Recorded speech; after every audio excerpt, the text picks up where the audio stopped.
Hi, welcome to Dreams Recycled podcast with me, Tiffany Ann Bevelin. Today I'm very excited to have as a special guest Andrea Gross, certified life coach. As you know, all our podcasts are about how you move on after divorce or adversity and how you recycle your life into something positive. So Andrea, I know that you have been divorced and you took a little trip after your divorce. So tell us about what happened. After my divorce, I waited a few years until my youngest graduated from college, and I left New Jersey and came to LA. Wow, and I've been living here for. Could you have gone any further? That's a big move. It was a huge move, but something I always wanted to do. And so that was your dream. You always wanted to go to LA, and when you were married, you couldn't. And so divorce was the opportunity you needed to live your dreams, it sounds like. So what are you doing in LA? What was your dream? I am currently getting ready to pitch a TV pilot. When I came out here, I was writing what I thought would either be my next book or, I didn't really know what it would be, but I knew I wanted to somehow be involved with a TV project. So I started writing, and fast forward 6 months, I currently have a writing partner and another person in the industry who wants to be involved. So how exciting. Very exciting. And just living proof that if you put it out there and really reach for your dreams and do what's in your heart. I always say do what's in your heart and follow your intuition. No, I agree. And I think that it's something that people really don't tune into enough. Divorce, obviously you lose a lot in divorce, but you gain so much more, I think. And so, I'm sure when you were married, like I was married, your kids came first, your husband came first, your wife came first, whoever, we kind of tend to focus on the family unit, which is great at the time. But in doing that, it limits us following our dreams a lot of the time. We kind of martyr ourselves for our families. And I too, as you know what I've done, started my own website and company. And you have too. I mean, I think we're shining examples of if you do follow your dreams and you do dream big, that you really can do anything after divorce. It really is the beginning of a lot of things for a lot of people. So what do you think are the practical steps? I mean, I'm sure it's very, very difficult to just pick up and move to the other side of the country. So how did you have a strategy, a plan? Tell us a little bit about how you decided and kind of put it into action what you were going to do. Well, I kept taking little trips out here while I was going through my divorce. And each time I came home, back to the East Coast, I said, there's something about the West Coast and I would really like to put myself there permanently. Or, I don't know if I'm here permanently, but I knew I wanted to try living there. So I waited until my youngest went to college. Right. And I can honestly say that, when women get divorced, it's almost like you go through the grieving period, and which this is 8 years later for me. And there's still times where, it's still painful. It doesn't completely go away. I don't think that's realistic. But I think for women, you have to kind of you totally reinvent yourself, because you go from being someone's wife, someone's mother, to, okay, now my kids are in college and I'm not married anymore. So now what? So you can you have two choices. You could be a victim for the rest of your life and suffer with it, or really tap into what makes you happy, what makes you feel good, what gives you energy, what gives you reason to jump out of bed in the morning and find your passion again. No, I totally agree. So you're also a life coach and an author. So as a life coach, I know you work with a lot of divorcees, and what do you tell them about how they even go about finding their passion or finding their dream in the first place? Because I know I talk to a lot of people who are just lost. They say they can't even remember what they liked. So,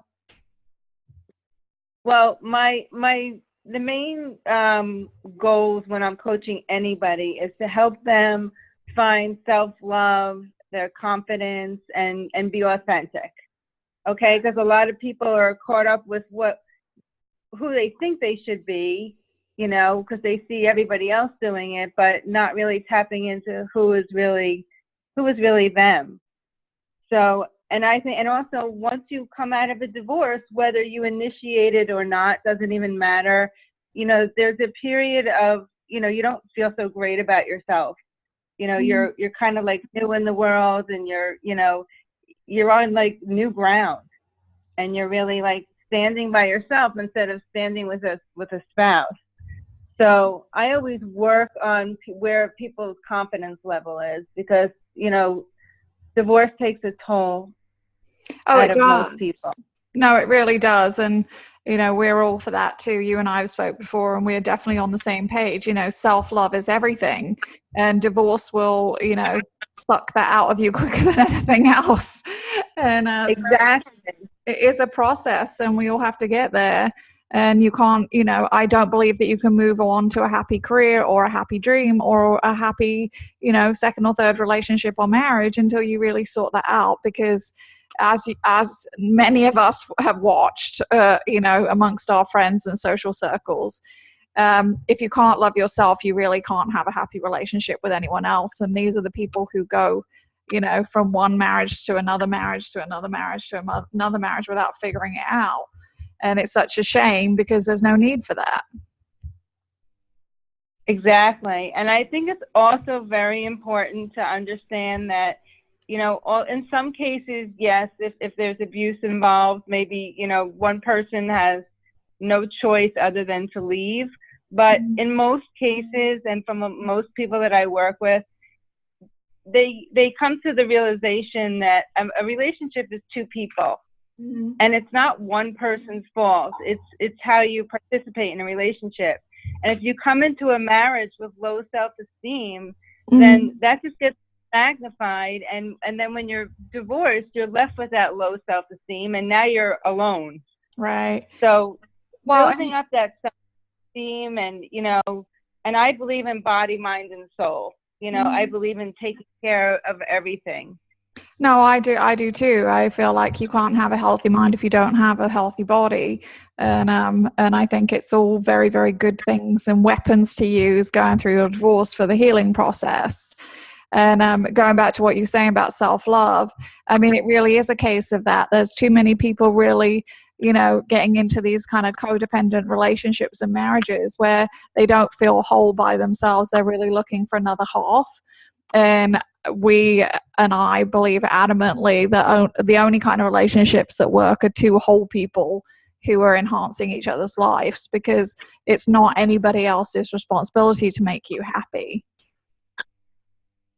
Exactly. And also, when you're not out there looking and, looking for a relationship and, desperately trying to find your next husband, then when you find self-love, you can almost like let go and relax with it, because you start to attract people organically.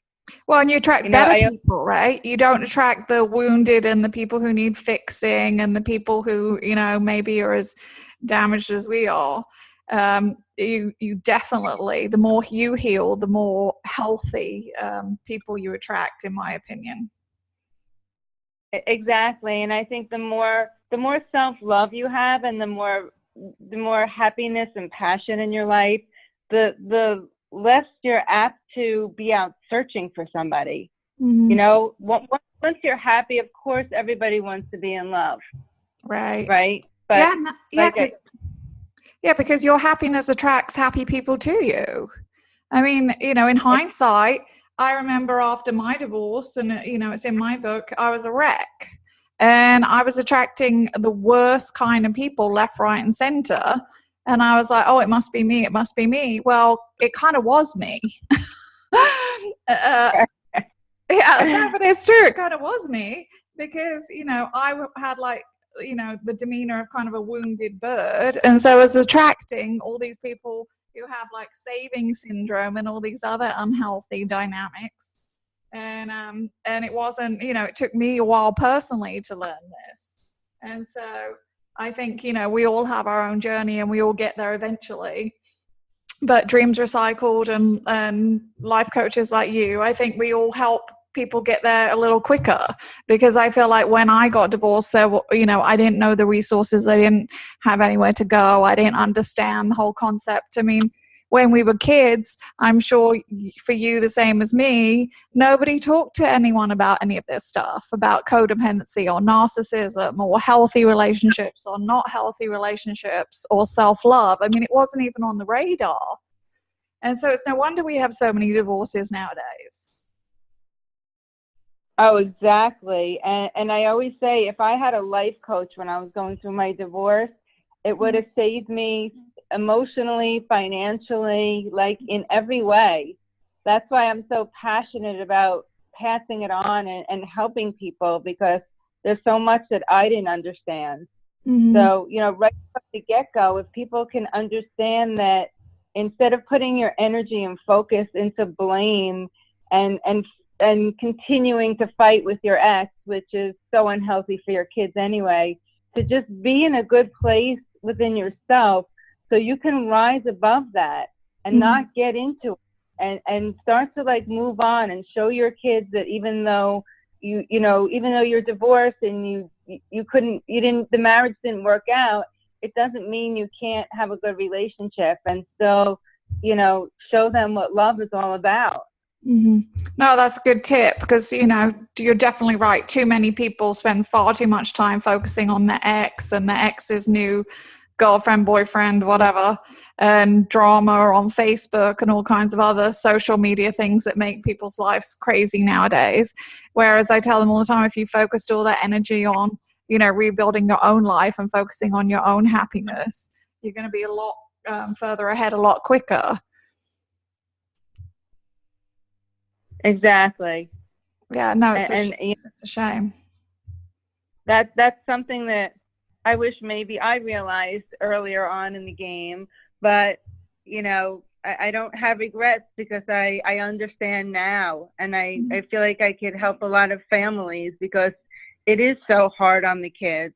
And it's not the divorce the divorce is difficult on the kids, but it's harder. The fighting that goes on afterwards is even harder.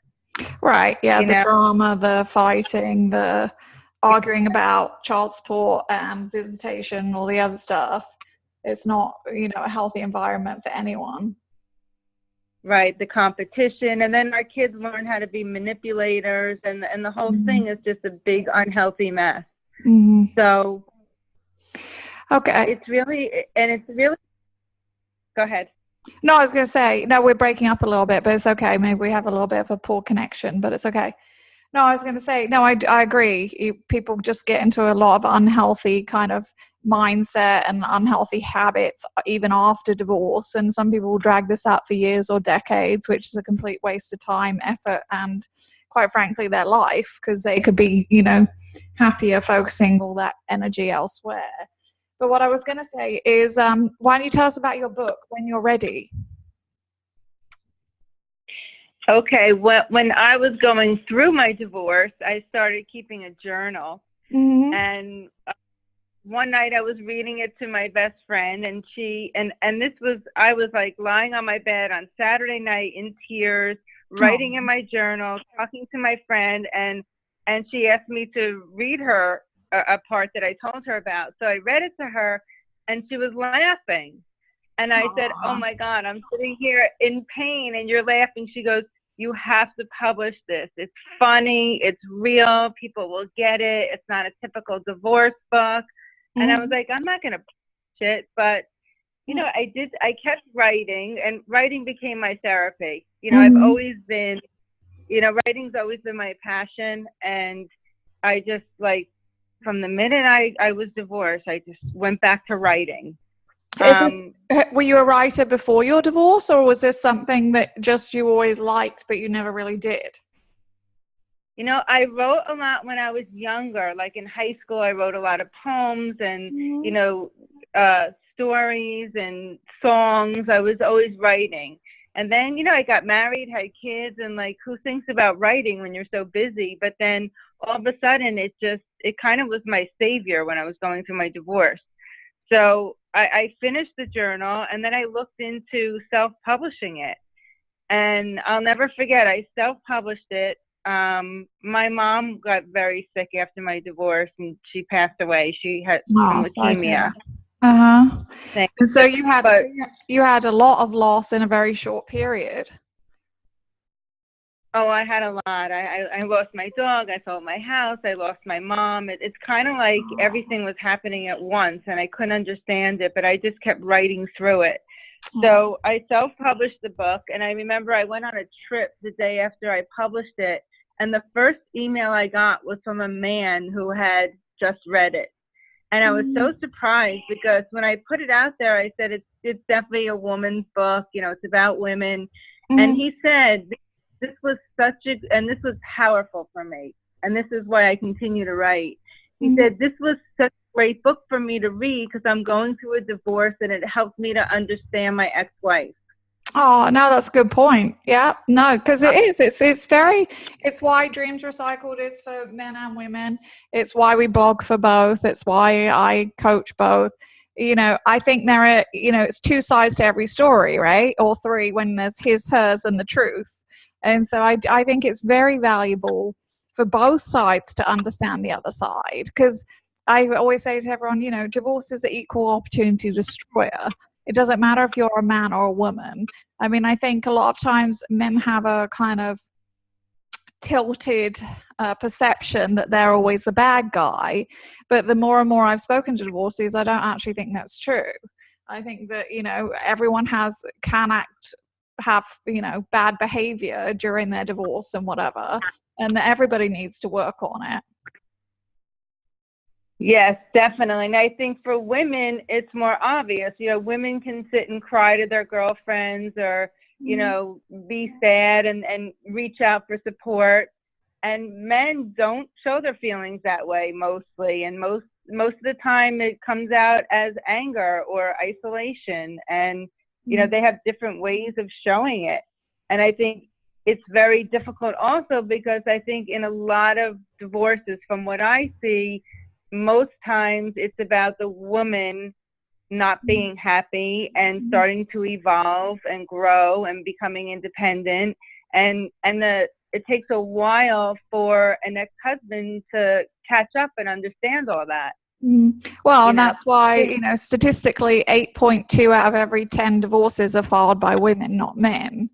I mean, I think women are much more likely, no matter you know, whose fault or what's going on in the marriage, who knows, but women tend to be the one who finally stand up and say, okay, I'm not happy, or I've had enough, or whatever, and they're the ones that file and leave. And a lot of times I feel like men are left blindsided, even though they knew that there was a lot going on. They just don't see that, you know, ending up in a divorce lawyer's office is probably the end result of, you know, a lot of things during their marriage not being addressed and not being sorted out. Exactly. And I think more men tend to settle with okay being okay, and women aren't anymore.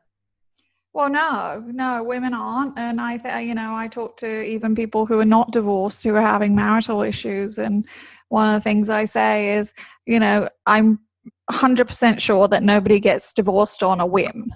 We tend to, you know, be like, divorce is so high and divorce has a bad reputation and it's just so rampant. People don't take marriage seriously. They just do whatever.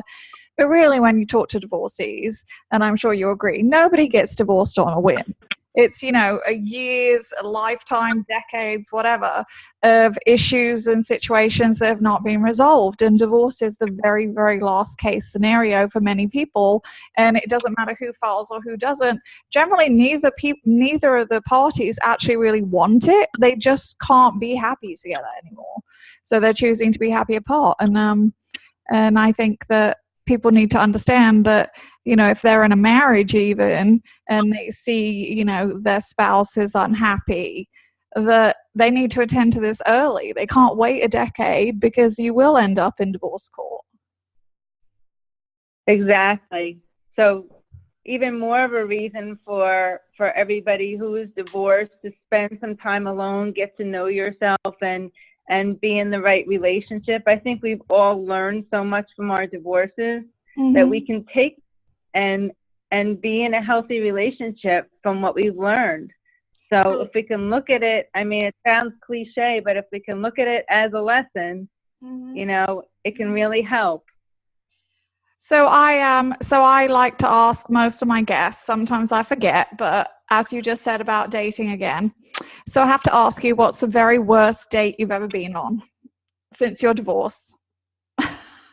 The worst date was when I was living in New York, and my friends fixed me up with somebody who they thought was going to be it, and he happened to be a very wealthy guy, and we went on to a very nice restaurant, and he was so arrogant and rude to the waitress that I picked myself up halfway through the dinner and said, I can't sit through this anymore. Oh. And my friends could not believe it. And I said, you know, I don't care how much money he has. I was so embarrassed and felt so bad for the waitress. I just couldn't sit there anymore. I didn't want to be a part of it. So to everyone out there looking for the rich guy, you know, it's not always, you know, so wonderful, you know. Well, no. No, and I really feel like at the end of the day, character counts, because that's all that you're left with. You know, like we focus when we're younger, first time around, on maybe, you know, more shallow things, whether it's looks, you know, lifestyle, money, power, whatever. Right. But by the second time around, you realize that none of these things you wake up with and none of these things you go to sleep with. You go to sleep with someone's character, their personality, their friendship, their companionship, their kindness, their caring. And really, you know, especially second time around, you have a chance to redo it and do it in a more positive way. And I really think that, you know, we need to kind of peel back those layers and say at the end of the day, you know, most divorcees are not 20 anymore. Some people get divorced really young, but you're looking at somebody that you're going to hopefully grow old with and, you know, be left as an empty nester. Their kids will leave, your kids will leave, and you'll just have each other. And God forbid, you know, somebody gets sick, somebody gets injured, somebody gets whatever. I mean, these are all the things that at the end of the day test a relationship and reveal to you the real person that you ended up with. And so, you know, that's my kind of dating advice. Really look for the kindness in people, look for the character in people, like you said, like how they treat the waiter, the things they say, you know, and because that's what you're left with. And do you have any dating tips? Well, I wanted to say something else before the dating tips. Okay. I think I was a stay-at-home mom, so I also think it's very important, and this is why my work is so important to me now also, because I don't have to totally depend on alimony or meeting a man to support me. You know, I have clients who are also like probably pre-divorce right now, who I'm trying to help, you know, them establish themselves and build themselves up and kind of like get themselves set so they're not so afraid. So I think that's just an important statement to make. Yeah, you know, independence. for women.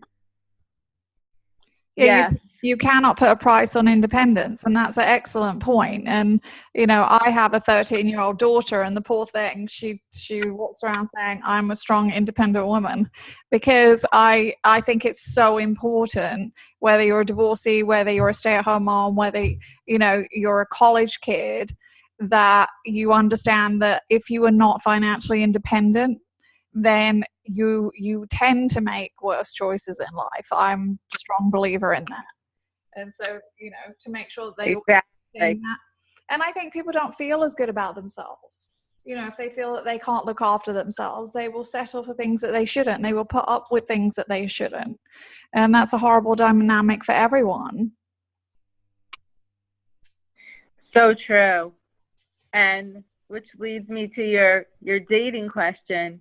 I think really the most important thing with dating is to, you know, not take it personally. There's so much going on online and with Bumble and all the apps and everything. So, you know, this all comes back to the self-esteem and self-love. You know, if you're feeling good about yourself and know that you'd be a good partner to somebody, then you're not going to take the rejection and the, you know, when people don't respond or people don't, you know, match with you, you're not going to take it personally. You just know that, okay, that's not the right fit. I'll move on. I say to my clients, next, like, let's not dwell on that. Just move on. Yeah, there are 7 billion people on this planet. Why do we let any one person make us feel miserable or bad about ourselves? When, you know, you don't have to have all 7 billion people think you're amazing and fall madly in love with you. You only need one person who's a good fit for you, and that's who you should be looking for. And like you said, you know, too many people trying to fit round pegs in square holes because they don't want to be rejected, they don't want to feel bad, they like whatever it is. But, you know, let that go, because there really is someone better out there for you, somebody who, when you find them, it won't be so much work, it won't be difficult, you won't be worried about being rejected, and it will just all fall into place when it's right. Exactly. And also your belief system. I'm very big on belief systems, because although people might, you know, think, okay, I'm going to meet somebody great and I really deserve something good now, it's really, really believing in yourself and really believing that everything's going to work out, and that, you know, you're a good person and you've done the work and it's just a matter of time, you know, instead of, oh, you know, I have a lot of clients when they first start, it's like, I'm too old, I'm too this, I'm too that, you know, and really getting them to a place where they feel so good about themselves and they believe that, of course, something great is going to happen. No, and that's a great mindset, right? Positivity is like a muscle. The more you use it, the more it grows. And I think that's good in every aspect, whether it's dating, whether it's business, whether it's your children, whatever it is. I mean, I belong to quite a few Facebook groups online for divorce, and it astounds me how many people are like caught up in this cycle of negativity. You know, things will never get better, life will never go on, you know, I'll never find anyone, da da da. And I almost feel like it's a self-fulfilling prophecy, and I just want to, like, I don't, but I want to go in those groups and be like, positivity, people, positivity. Right. Well, I think for a lot of people, it's easier to be in victim mode. Yeah. You know, that's like kind of like their safe place. Like, let everyone feel sorry for me. Yeah. You know, Which is so unattractive and so unhealthy. No one healthy is attracted to that persona. And it's a horrible persona to live out every day and have your children especially watch you in that mode. You're teaching them a horrible, horrible role model and a horrible way to be. Exactly. And I always tell clients, if the next time you're in a restaurant for dinner, you can observe, you could, you know, watch the bar, and you could see the women who don't feel great about themselves are usually the most made up, or women, you know, you can kind of, you even sense the desperation, you know, and then a woman who's feeling confident and might not be in the, you know, designer outfit or wearing a lot of makeup, but a woman will walk in with confidence, feeling good about herself, knows who she is, and that's where people are drawn. No, absolutely, absolutely. That's a great point, and that's 100% true. You know, you attract what you are, and you want to be with people who are also confident. You want to be with people who are in a good place and in a positive place. I mean, there's nothing worse than, and I've been on many dates with, you know, the Debbie Downers, and it's just like you cannot get out of there quick enough. And they're probably very nice people, but nobody wants to hear that. They just don't. And that's like tough love for our listeners right now, but nobody wants to hear that, believe me. Right. Exactly. Especially children. You know, it's so hard on kids when, you know, of course parents are upset going through the divorce, but you know, if you can't show your kids that you can be strong and get through anything, then they're going to question whether they can. Right. Yeah, and I'm not saying, you have to be permanently happy all the time. I was talking to somebody the other day about it's okay to let your children cry. They were saying, oh, I never let my children see me cry. And I said, well, why not? Because, I think it's okay for your kids to see that you have emotion and you have feelings and you're processing the loss. That's fine. But what you don't want to do is, like I said, become the professional victim to it. And so, I think there's a benefit to let your children see that, you had a bad day, and then just let them see you the next day, take the world by the horns and go about your business in a positive way and be like, we survived that and we're moving on. Because that's life. Life is full of adversity and challenges, and we all need to learn to deal with them as an adult or a child or whatever. Exactly. And I, went through so much that, my 3 kids are on the East Coast, and it was so hard for me to pick up and move. But, because of my relationship with them, they are 100% behind me right now. Mm-hmm. And that means so much to me because we've all been through so much. Right. So, I'm kind of giving them their space to grow, and they're giving me mine. Well, and this is something, that's a good point you brought up as well, because there's different stages of divorce, right? And I'm talking just strictly now about divorce where there are children involved.